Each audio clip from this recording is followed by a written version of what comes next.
judiciaire vierge. Il y a certaines idées reçues à ce sujet, mais dans la Bible, le principe du pardon de Dieu est clair.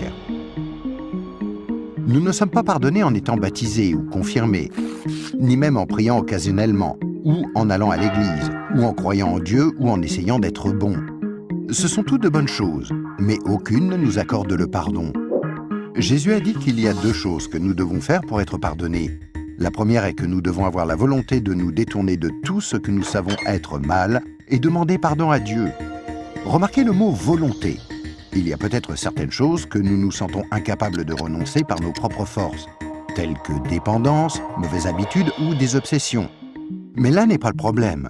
Dieu nous aidera du moment que nous en avons la volonté et que nous voulons nous détourner de ces choses-là et demander pardon à Dieu. La deuxième chose que nous devons faire, c'est faire totalement confiance à Jésus.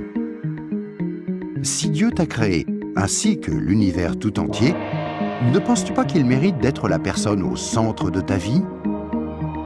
Faire totalement confiance, c'est reconnaître que Jésus est ton sauveur et accepter de le suivre. Quand tu es né, c'est comme si Dieu avait ouvert un livre sur ta vie.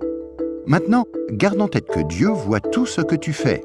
Il connaît chaque attitude, chaque pensée, chaque motif et chaque action. À chaque fois que nous brisons juste une des lois de Dieu, c'est écrit dans ce livre. Tu imagines bien qu'à la fin de nos vies, il y a toute une bibliothèque de livres contre nous. Mais quand tu te tournes vers Jésus et que tu lui fais confiance, il se passe quelque chose d'incroyable. C'est comme si Jésus prenait ton livre et se tenait en haut d'une falaise et déchirait toutes les pages.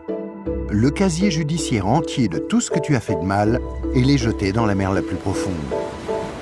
Il promet de ne plus jamais se rappeler de toutes ces choses. Jésus prend ensuite une copie de son casier judiciaire vierge que tu lui as demandé de te donner et il la glisse entre les deux couvertures du livre où ton nom est inscrit. Ce nouveau livre est gardé précieusement au ciel. Le miracle est que l'on ne touche plus à ton livre à partir du moment où tu demandes à Jésus de te pardonner et jusqu'à ta mort. Même si tu fais des erreurs et brises encore les lois de Dieu. Devenir un chrétien ne te rend pas parfait sur le coup, et tu ne peux pas non plus dire une prière rapide et ensuite retourner à ton ancienne manière de vivre. Rappelle-toi, Dieu t'a pardonné pour toujours quand tu lui as demandé le casier judiciaire vierge de Jésus. Tout ce qu'il demande, c'est que tu lui soumettes tout et le laisses te purifier jour après jour. Quand tu mourras, tu passeras en jugement devant Dieu. Il ordonnera à ses anges d'aller chercher ton livre. Il l'ouvrira et dira « Cette personne était parfaite ». Et tu répondras « Non, je ne l'étais pas. J'ai enfreint tes lois. Est-ce que je ne mérite pas d'aller en enfer ?»